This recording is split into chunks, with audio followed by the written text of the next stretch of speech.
모든 역사는 한 장의 사진으로 남는다. 뉴스로 추억을 소환하는 레트로 감성 라떼 맛집. 뉴스와 함께 세상 모든 것의 역사를 알아보는 시간. 인생이 뉴스다. 우리의 인생 사진을 만나볼 수 있는 유튜버 사진관에 오신 걸 환영합니다. 여기는 라떼 월드. 점점 화음이 맞아가고 있어요. 그러니까요. 이러다가 라떼 중창단이라고 해서 나쁘지 않은데? 공연할 수도 있죠. 라중. 야, 다 죽여, 다 죽여. 별다줄. 별다줄이죠. 네, 지금 우리가 살아가는 이 현대 사회 필요한 모든 것이 이미 존재하잖아요. 네. 그렇다 보니까 새로운 무언가를 만들기보다는 기존의 것에서 무언가를 없애는 기술에 더 집중하는 것 같기도 해요. 맞아요. 그리고 요즘에는 그 미니멀리즘이 진짜 대세잖아요. 맞아. 정말 깔끔한 그런 디자인에 막 이런 멋진 말도 있잖아요. 뭐요? 약간 영어긴 한데 less is more. less is more. 아메리카. 혓바닥 이거 꼬꼬알 말려 들어가네요. 들어가요. 무슨 뜻인지는 알죠? 그건 몰라요. 제가 알죠. 어떤 거죠? Less is more. 그러니까 간결한 것이 더 낫다, 더 아름답다. 또 적을수록 오히려 풍요롭다. 이런 의미인데요. 이런 시대상이 가장 잘 반영된 곳 중 하나가 바로 정보통신 분야가 아닌가 싶습니다. 사실 예전에는 뭐든지 뭐 정보를 주고받으려면 일단 코드부터 꼽았는데 이제는 이제 다 코드 프리. 웬만하면 그치. 무선이잖아요. 맞아요. 아, 맞아. 생각해보니까 그러네. 옛날 사람이네. 다 코드를 연결하거나 접속 치거나. 그쵸. 뜨드 모르스 뭐 하거나. 아 잠깐만 모스크로는 도대체 언제적이에요? 너무 옛날 아닙니까? 옛날에 그런 적이 있었어요. 2차 대전까지. 찌단. 예. 야, 자, 어우, 특히 요즘 젊은이들은 다 콩나물 대가리를 하나씩 꽂고 다니잖아요. 그래 뭐? 이어. 예, 이어폰. 근데 뭐 가방에 이어폰 막 쑤셔 넣었다가 막 이렇게 막 둘둘 말아야 되거든. 그것도 옛날 카세트 테이프에서 그거 꼬일까봐 카세트 테이프에 한 다음에 꽂은 상태에서 이렇게 만다고. 그래야 이게 안 꼬이거든. 볼펜 이렇게 돌려가지고. 그럼. 아유, 진짜 그거 엉켜서 막 그거 풀고 있는 뭔지 알죠? 화가 여기까지 올라와. 이제는 선이 있는 거는 못 쓰겠어요. 청소기든 뭐 이어폰이든 어떤 거든 다 무선. 또 무선 이어폰부터 뭐 무선 인터넷, 일상 곳곳에 정말 무선 통신 기술이 가득한 것 같아요. 그래서 오늘 주제가 무선의 시대를 만드는 무선 통신 기술의 역사를 함께 오늘 유튜브에서 알아볼까 합니다. 아, 그랬구나. 그래서 이렇게 네. 선을 잘 넘는구나. 그러니까요. 선 있는 걸 못 참겠으니까. 무선. 저는 선이 없어요. 상관이 없죠. 그럴 때는 VCR 한번 봐볼까요? 좋아요. 네. 지금부터 함께 하실까요? VCR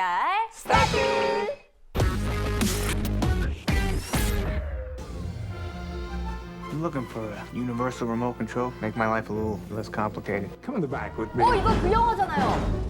뭐죠? About to rock your world. 이 영화는 인생을 조종할 수 있는 만능 리모컨을 얻게 된 주인공의 이야기를 담은 영화 클릭인데요. 인생을 마음대로 조정할 수 있는 리모컨 이거 만약에 제가 들고 있다 그러면 너무 좋을 것 같은데? 사실 근데 뻔하지 않아서 재미있는 게 인생인데 답을 다 알게 되면 재미없지 않을까? 그러니까 매일매일 새로운 일이 일어나고 막 좋았다가 나빴다가 좋았다가 막 그러는데 그렇지. 예. 맞아요. Linger was playing during our first kiss when that pink sweater you were wearing. You remember what I was wearing? I love I love you too, honey. 무선 통신이란 전파를 이용해 선에 의한 연결 없이 원격지에 정보를 전달하는 통신 기술을 뜻하는데요.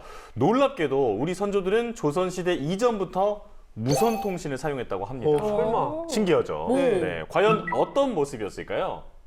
조선시대의 대표적인 원거리 통신 수단 봉수.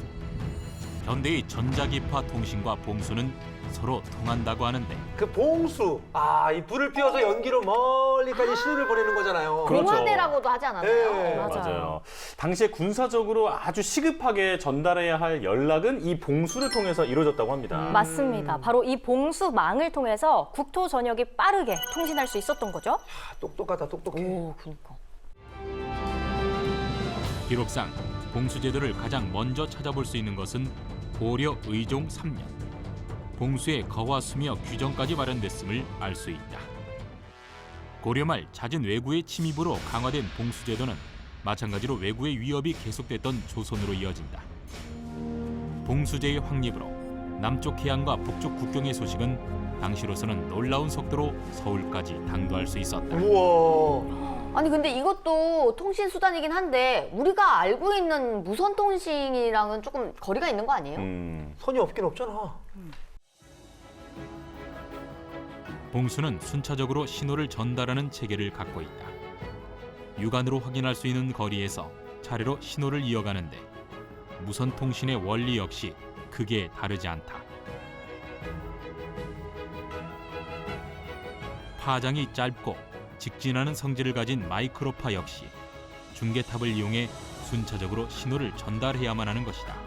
그러니까 봉수대로부터 받은 신호를 다음 봉수대로 순차적으로 전달하는 방식이 오늘날의 이 마이크로웨이브 무선통신 중계 방식과 비슷하다고 보는 거죠. 맞아요. 당시 봉수제도의 가장 큰 장점은 단연 속도였습니다. 부산에서 서울까지 쉬지 않고 말을 타고 가면 약 15시간이 걸리고요. 쉬지 않고 걷는다면 약 18일이나 걸린다고 해요. 봉수통신의 전달 속도는 시간당 100km 정도로 전국토가 반나절 안에 소식을 전할 수가 있었습니다. 우와. 봉수통신이 인편이나 영마보다도 훨씬 빨랐던 거죠. 야, 그런데 당시에는 굉장히 빠른 속도였겠지만 지금은 저 정도 속도면 큰일 나겠죠. 아, 답답해. 네, 서울에서 아침에 보낸 그 깨똑이 저녁에 도착한다? 네? 이거 한번 생각을 해보세요. 아유. 아침에 식사를 하셨습니까? 지금 저녁 먹었네. 그러니까 아침 식사했냐고 물어봤는데. 그러니까 이거 이러다 이제 난리 나는 거예요. 장거리 연애하는 사람들 이거 큰일 난다고. 맞아요. 연애 못 할 것 같아. 진짜 큰일 날 것 같아. 네. 그러면 지금 무선 속도는 어느 정도 되나요?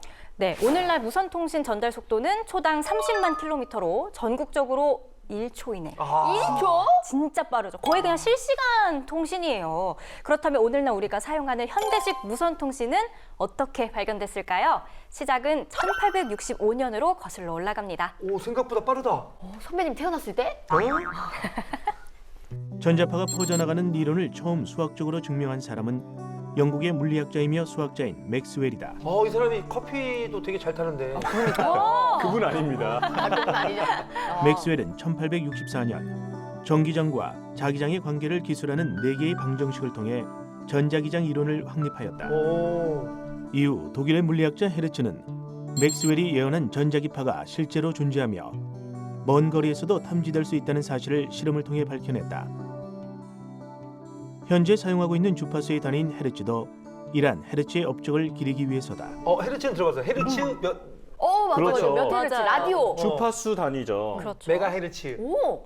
그런데 정작 이 헤르츠는 생전에 전자기파에 대한 큰 기대가 없었다고 합니다. 왜냐하면 전파거리가 너무 짧아서 쓸모가 딱히 없다고 생각을 했던 거죠. 하지만 어떤 사람은 이 전자기파의 무한한 가능성을 알아봤는데요. 바로 이탈리아의 엔지니어 굴리엘모 마르코니입니다. 그는 헤르츠가 세상을 떠난 뒤에 전자기파의 송수신 거리를 향상시키는 데 성공을 했고요. 이 원리를 이용해서 1920년대 라디오를 발명합니다. 라디오. 이래서 라디오가. 그러니까 메가 그렇군요. 헤르츠가 들어갔나 보다. 헤르츠. 맞습니다. 네. 이후에 본격적으로 무선통신의 시대가 열리게 되고요. 기술은 꾸준히 발전이 돼서 실생활에도 접목되기 시작하는데요. 그 중에 하나가 바로 텔레비전의 짝꿍 뭘까요? 텔레비전의 텔레비전의 짝꿍은 안테나. 안테나 그럴 줄 알았어. 그 얘기할 줄 옥상에 가서 알았어. 안테나 만져야 돼. 잘 안 지붕 나오나? 위에 올라가서. 그래. 언제적이야. 7번 잘 안 나오면 야 만져봐. 그래 왼쪽으로 돌려. 이거 안 해봤다고? 이거 안 해봤다고? 저희는 안 이거 안테나 해봤죠. 생선 가시처럼 생긴 거 그거 이렇게 안 돌려봤다고? 안 몰라요. 돌려. 그 변기 맞아. 큰일 나. 거짓말하는 것들 봐라 이거. 저희는 그냥 리모컨. 아유 안테나 아니죠. 리모컨이죠. 아니 맞죠? 귀엽다. 텔레비전은 드르륵이지. 으이그 요즘엔 다 이 손가락 하나로 움직일 수 있다고요. 내가 리모컨이었어. 아빠의 리모컨. 가서 7번 틀어봐라. 드르륵. 그래서 TV 옆에 있었지 항상. 그래 바로 그거야. 인간 리모컨이셨어. 네. 이렇게 TV 없이 못 사는 현대인들의 애장품, 이 리모컨 없으면 안 되잖아요. 너무 불편해서. 이게 원래는 무선이 아니라 유선이었어요. 정말? 아 TV에 이렇게 선이 달려 있었다고요? 그러니까 유선으로 리모컨을 조정할 수 그렇죠. 있었던 건데 최초의 TV 리모컨이 어떻게 발명이 됐고 또 어떤 모습을 하고 있었는지 화면으로 만나보시죠. 가정용 텔레비전은 물론 주차와 산업 현장 등 우리 생활 곳곳에서 널리 쓰이고 있는 리모컨. 손가락 하나면 모든 것이 해결되는 이 편안한 도구를 선사한 인물은 미국의 공학 기술자이자 발명가인 유진 폴리입니다. 유진 폴리. 1948년 흑백 텔레비전을 처음 선보여 성공을 거둔 미국의 한 전자회사. 하지만 방송에서 상업적으로 틀어대는 광고 때문에 텔레비전 판매율은 급격히 떨어집니다. 예나 지금이나 그 광고 건너뛰기 하고 싶은 마음은 다들 똑같네요. 맞아요. 그럼요. 못 참겠어요, 진짜. 그러니까. 아유 좀 봐주지. 결국 대표는 특별 지시를 내려 리모컨을 개발했는데요. 광고가 나올 때 다른 채널을 손쉽게 돌릴 수 있었지만 기쁨도 잠시. 거실을 가로지르는 선 때문에 아슬아슬하게 넘어다니다가 아찔한 감전사고까지 벌어지곤 했습니다. 아유 저러면 뭐 리모컨이 없는 이만 못하죠. 아니 리모컨에 선이 웬 말이야. 내 말이 불편해. 그래서 유선 리모컨을 발명했던 유진 폴리가 아예 선이 없는 리모컨을 고안해내고자 역시 유진 폴리. 유진 폴리. 야 역시. 선 없이 채널을 바꾸는 방법이 없을까? 일직선으로 쫙 나가고 빠른. 아! 그런 게 있었지. 바로 빛이야. 빛? 그리고 며칠 뒤 자, 보십시오. TV가 있죠? 그치? 자, 이걸 누르면 채널이 바뀌고. 아니, 저 총같이 생긴 게 리모컨이에요? 맞아요. 되게 온도 조절하는 것처럼 생겼어요. 애기들 온도 조절이 아니라 애기들 온도. 체크. 그쵸. 애기 온도계. 맞아요. 네, 스피드건이나 무슨 체온계처럼 생겼는데 네네. 최초의 무선 TV 리모컨은 마치 SF 영화에 나오는 레이저 총처럼 생겼습니다. 야 저거 요즘에 다시 나와도 사람들한테 인기 많겠다. 네. 그러니까 그냥 최초의 쏘면 되니까. 리모컨은 원래 이랬다 해가지고 딱 그 L사나 S사에서 아, 만들면 박물관 같은 데로. 돌리는 건 이걸로 돌리고 막. 맞아요. 뭐 재밌어서 계속 빈티지 요즘 또 대세. 약간 후레쉬처럼 생기지도 않았어요? 그러니까. 네. 유진 폴리가 연구 끝에 내놓은 이 리모컨은 빛의 광선을 이용해 TV를 끄거나 켜는 기본 기능 외에 음성을 조절하고 13개의 채널을 자유롭게 이동하는 기능을 갖춰 TV의 기적이라는 평가를 받았는데요. 문제는 텔레비전의 빛 센서가 너무 민감했기 때문에 무작위로 TV가 꺼지거나 켜지는 것이었습니다. 아니 근데 리모컨을 안 눌렀는데도 채널이 막 바뀌는 거예요? 네. 맞아요. 이 빛 때문에? 아. 근데 저게 사실 그 별거 아닐 것 같지만 큰 문제예요. 그 월드컵 결승이나 뭐 막장 드라마 마지막 회 같은 안 돼. 거 있잖아. 안 돼. 사실 소영이는 잠깐만. 아 이거 60초 광고보다 더 안에 꺼지는 맞아. 거네. 그러니까요. 생각만 해도 결정적인 웃겨. 순간에 채널이 막 돌아간다고 생각하면 맞아요. 같이 돌아가는 거야. 꼭지 돌지. 돌아가는 거야. 불편해요. 이런 문제를 또 보완해서 만들어진 것이 현재도 사용되고 있는 리모컨의 방식입니다. 적외선만을 사용해서 다른 가시광선의 방해를 받지 않고 TV 채널 제어가 가능해진 거죠. 아하. 이후 유진 폴리를 포함한 많은 개발자들을 거치며 지금의 리모컨이 완성되었는데 이게 우리가 아는 거지. 그렇죠. 현재 우리가 흔히 쓰는 리모컨의 경우 많은 가시광선 중 적외선만을 사용해 수신기를 조종하는 방식으로 빛을 이용한다는 그의 초기 아이디어를 조금 더 개량한 형태라고 볼 수 있다. 이야. 아이고 편하다. 그 후 미국에서는 카우치 포테이토라는 신조어가 생겼는데 포테이토? 감자칩? 푹신한 소파에 앉아 감자칩을 먹으며 TV를 보는 사람들을 지칭하는 말이었다. 그리고 리모컨을 개발한 유진 폴리는 이 카우치 포테이토의 아버지 또는 게으름뱅이들의 영웅으로 불리며 세기의 발명가로 이름을 떨치게 됐다. 아니 근데 리모컨이 저렇게 처음 만들었을 때 그 총 모양일지는 상상도 못했는데 맞아요. 나름대로 지금 이렇게 누르는 것보다 그립감이 굉장히 맞아. 좋을 것 같아요. 약간 쏘는 맛. 쏘는 맛이 있잖아. 라떼왕 우리 약간 변 이제- 선생님도 그 저런 리모컨을 그쵸. 사용하셨을 것 같은데 어땠어요 그립감이? 아 뭐 너무 진짜 그냥 틀지 않죠. 그럼요. 괜히 막 포즈 차면서 아니 그러면서 이렇게 하고 자 세븐 이렇게 한다고? 아, 옛날에 했냐? 엎드려 틀을 바꿔 앉아갖고 내가 이렇게 하고. 아, 잘한다. 아, 저 민정이 줬어요 옆에서 잘한다. 그거 비아냥된 것 같은데. 아니에요. 뭔가 아까 그립감 말씀하시니까 네네. 뉴스 같은 거 보다가 에이 그냥 이렇게 바꿨을 것 그치, 같은 그치, 건가. 그치. 아유, 그치. 온 놈의 뉴스는 안 좋은 소식밖에 없어요. 그러면서 싸버려. 아니, 근데 궁금한 게 우리나라에는 리모컨이 언제 처음 들어온 거예요?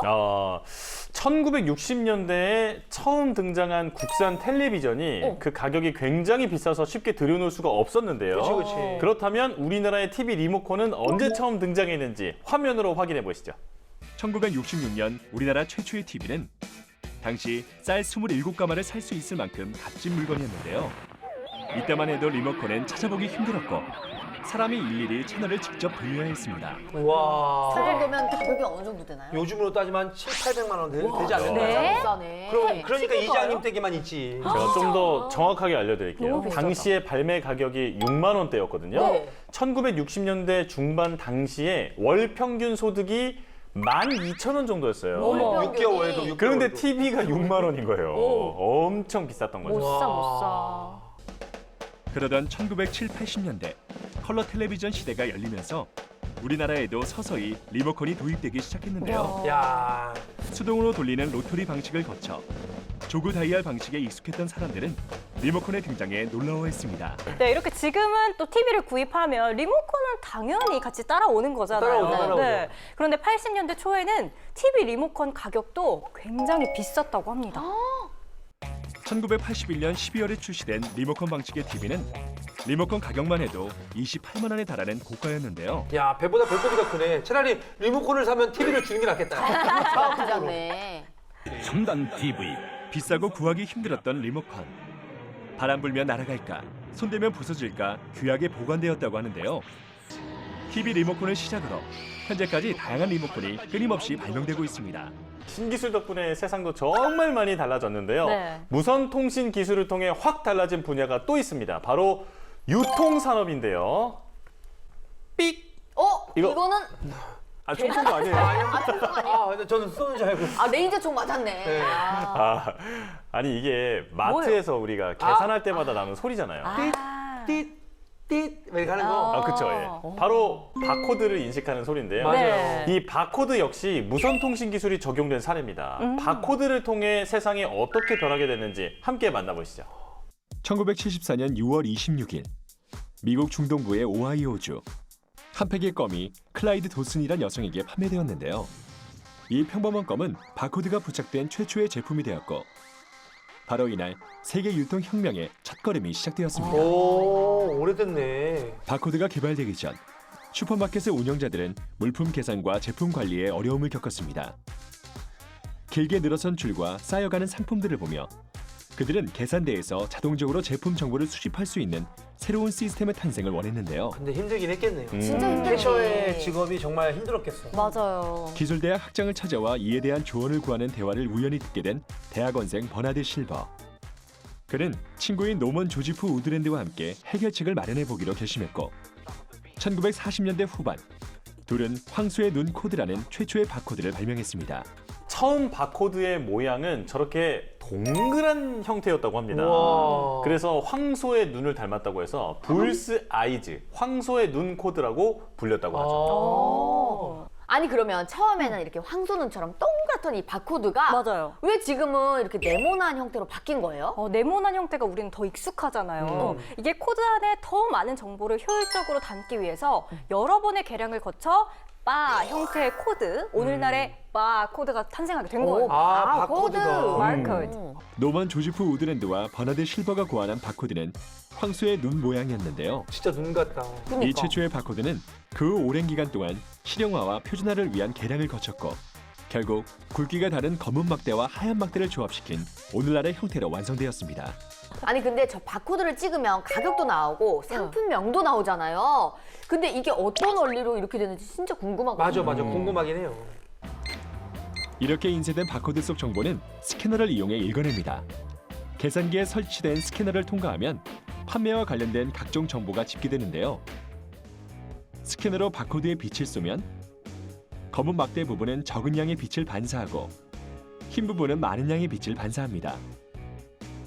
스캐너는 반사된 빛을 검출하여 전기적 신호를 번역해서 이진수 0과 1로 바꾸고 이는 다시 문자와 숫자로 해석됩니다. 이러한 과정을 거쳐 호스트 컴퓨터로 데이터를 전송하게 되는 거죠. 야. 이 바코드는 디지털화가 쉽도록 이진수가 적용된 건데요. 백색 선이 0, 그리고 흑색 선이 1이거든요. 아, 1이에요? 이 2배 굵어지면 흑색 선이 1이 되고, 아, 1. 네, 3배 굵어지면 111이 됩니다. 아. 그러니까 숫자가 커질수록 바의 두께도 두꺼워지는 거죠. 그런데 바코드 아래 보면 보통 숫자가 이게 적혀 있잖아요. 그건 맞아요. 뭐예요? 그건요. 바로 위에 그 흑백선의 이진수를 이제 10진수로 나타난 거예요. 그러니까 우리가 알 수 있는 숫자로. 수학 시간 같아요. 그러니까요. 수학 선생님 같다. 그러니까 맨 앞에 세 자리는 그 뭐냐면 물건이 만들어진 국가의 코드예요. 그리고 그 다음에 네 자리는 제조업체의 코드, 나머지 5자리 숫자가 상품의 종류, 그리고 마지막에 한 자리가 더 있는데 이건 오류 검증 코드라고 합니다. 그러니까 총 13자리가 표준형인데 인쇄 공간이 부족한 경우에는 8자리의 단축형을 쓰는 경우도 있다고 하죠. 맞습니다. 우리나라의 국가 코드 880인데요. 1988년 국제상품코드관리기관에 가입해서 부여받은 번호예요. 국내는 물론 세계적으로 통용되는 고유 번호입니다. 그러면 그 우리나라에는 88년도부터 이 바코드가 도입되기 시작한 거예요? 맞습니다. 이게 도입 초기에는 좀 거부감이 있었다고 해요. 어떤 이유였을까요? 화면으로 확인해 볼까요? 우리나라는 1988년 대한상공회의소가 나라별 코드를 부여받은 이후 다양한 상품에 바코드를 부착하기 시작했습니다. 저거 없으면 알바들 일 못하죠. 맞아요. 너무 어렵죠. 그 유용성이 확인되며 바코드의 활용 분야는 점점 늘어났고 신속한 계산과 효율적인 재고 관리에 커다란 기여를 하게 되었습니다. 이렇게 딱 도입되고 나서 시간도 절약되고 재고 관리도 쉽고 너무 좋은 것 같아요. 맞아요. 하지만 바코드가 처음 사용될 무렵에는 낯선 기호에 대한 오해 때문에 소비자들이 거부감을 느끼기도 했다는데요. 그래 있었다니까. 처음에는 바코드가 부착이 돼서 왔을 때 이 바코드가 어떤 뭐 지문처럼 끝까지 어떤 제품에 따라다니는 것처럼 오해를 해가지고 처음에 어떤 소비자들이 바코드가 부착되어 있는 상품을 사면 내가 어떤 상품을 샀는지 누가 다 보는 것처럼 그런 좀 웃지 못할 해프닝이 좀 있었는데요. 아니 이렇게 계산할 때 바코드로 찍으면서 컴퓨터에 입력이 되니까 맞아요. 뭔가 내가 감시당하고 있다는 그런 느낌을 받았을 수 있을 것 같아요. 뭘 샀는지 이제 다 노출이 된다고 생각이 드는 거죠. 날 음모는 쳐다보고 뭐 있어. 있었을 거야. 맞아. 이제는 대부분의 제품에 바코드가 다 있을 만큼 널리 쓰이고 있는데요. 그런데 여기서 한 단계 더 진화한 코드가 등장해서 또 한 번 세상에 큰 변화를 가져왔습니다. 단순해 보이는 흑백 막대의 조합으로 세계 유통산업의 혁신을 가져온 바코드. 오늘날에는 그 디자인도 점점 다양해지며 새로운 변화를 거듭하고 있는데요. 최근엔 기존의 1차원 바코드보다 훨씬 많은 정보를 담을 수 있는 2차원 바코드인 QR코드도 등장했습니다. QR코드 익숙하시죠? 복권한 다음에도 저걸로 당첨 결과 확인하거든요. 맞아요. 근데 저 못 믿어서 다시 한번 적잖아요. 나도 꼭 한번 다시 해. 오를까 봐. 내가 빵이라고? 이러면서. 아니 QR코드가 처음 나왔을 땐 이건 또 뭐야 하면서 되게 사실 좀 이렇게 친해질 수 없었던 그런 시기가 있었어요. 맞아. 서울의 한 지하철역 통로에 붙어 있는 대형 광고판입니다. 도장으로 찍은 것 같은 검은 문양, 즉 QR코드에 스마트폰을 갖다 대자 해당 사이트로 바로 연결됩니다. 우와. QR코드를 홍보의 수단으로 이용하는 기관들도 늘어나고 있습니다. 한국관광공사가 제작한 QR코드를 읽으면 관광지가 자세히 나타납니다. 관광 분야에서도 한국이 IT 강국, 스마트 강국이라는 이미지를 심어주기 위해서 QR코드를 제작하게 되었습니다. 아니 지금은 너무나 익숙한 기술인데 이렇게 보니까 QR코드도 생긴 지 얼마 안 된 것 같긴 해요. 맞아요. 하지만 이것은 QR코드가 가져올 수 있는 변화의 일부에 불과합니다. 조만간 QR코드를 이용한 다양한 시장이 생길 전망입니다. QR코드는 이제 스마트 시대의 새로운 커뮤니케이션과 홍보의 수단으로 각광받고 있습니다. 무선 통신을 활용한 이런 전자 태그 문화가 우리의 삶 깊숙이 자리를 잡고 있습니다. 카드나 QR코드가 아닌 신체를 태그해서 결제가 이루어진다. 그러면 어떨 것 같으세요, 여러분? 약간 솔직히 조금 무서울 것 같긴 해요. 맞아요. 이러면 약간 사람을 사람으로서 안 보고 물건 대하듯이 될 수도 있어요. 아까 바코드에 찍히는 그 물건처럼. 그치. 너는 몇 저는 번이야? 이거는 좀 문제가 있다고. 저는 개인적으로 저는 좀 반대하는 사람. 저도 좀 무서울 것 같긴 해요. 맞아요. 거부감도 들지만 사실 또 그렇다고 너무 부정적으로만 생각할 필요는 없을 것 같아요. 이런 기술을 잘만 활용하면 생명을 살리는 데도 사용이 될 수 있다고 합니다. 무선 통신이 또 열어줄 의료계의 밝은 미래, 어떤 모습일지 궁금하시죠? 네. 화면으로 만나볼까요? 가슴에 부착한 무선 장치가 환자의 심전도를 측정합니다. 이렇게 모인 환자들의 심장박동 정보는 의료진이 보는 화면에 곧바로 표시되고 이상이 감지되면 빨간색으로 알려줍니다. 일반 병실에 입원한 환자들을 대상으로 최대 일주일 동안 심전도를 측정할 수 있도록 한 스마트 병동입니다. 측정된 생체 신호를 의료진이 실시간으로 확인하고 인공지능이 심정지능 이상 반응을 조기에 감지할 수 있도록 만들어졌습니다. 저게 심전도 검사인데 사실 네. 저희 부정맥이나 이런 거는 24시간, 48시간 이렇게 계속 추적을 해야 하기 때문에 정확한 검사가 어려웠거든요, 그동안. 근데 저거 있으면 이제 해결이 되는 거죠. 그렇죠. 근데 이렇게 만약에 된다면 네. 의료진 분들께도 정말 훨씬 편하고 그럼요. 환자분들도 되게 굉장히 편할 것 같긴 해요. 이런 사례는 또 좋은 것 같아요. 병실에 일일이 돌아다니면서 환자 상태를 확인해야 했는데 이제는 중앙 간호사실에서 많은 환자의 정보를 확인할 수 있어서 응급 상황에 더 신속하게 대처할 수 있을 것 같습니다. 의료진은 스마트 병동 구축으로 병원 내 심정지 사망을 조기에 예방하고 환자들에게도 더 나은 의료 서비스를 제공할 수 있을 것으로 내다봤습니다.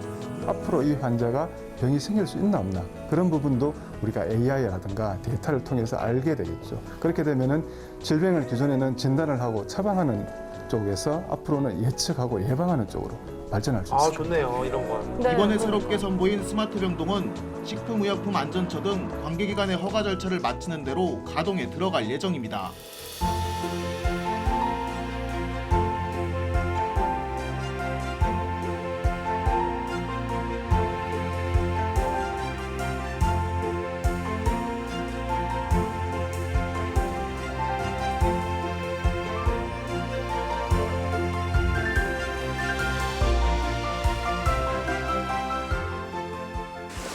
참 신기해요.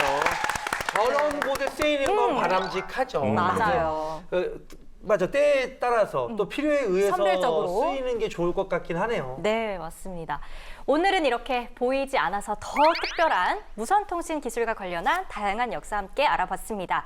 앞으로 더 많이, 더 자연스럽게 쓰일 기술이자 문화가 아닐까 싶어요. 맞습니다.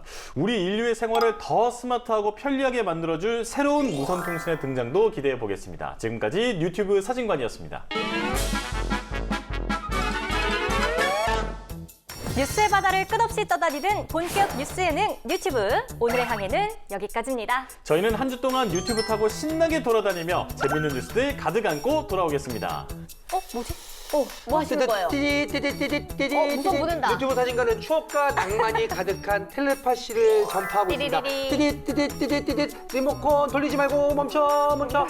자, 바로 채널 고정. 여러분, 다음 주에도 꼭 함께 해주실 거죠? 우리는 유튜브. 안녕. 띠리리리리리리. 변시 받아라. 자, 소연이 조용. 변시 받아라. 자, 켜. 볼륨 켜. 여러분, 안녕히 계세요. 자, 소영이 텐션업. 이 리모컨 좋다. 리모컨 좋다. 라떼왕 약간 권 선생님도 그 저런 리모컨을 사용하셨을 것 같은데 어땠어요, 부장님? 뭐 너무 진짜 그냥 쓰지 않죠. 괜히 막 포즈처럼 누구시면서? 이렇게 하고 자, 세븐. 이렇게 한다고요? 옛날에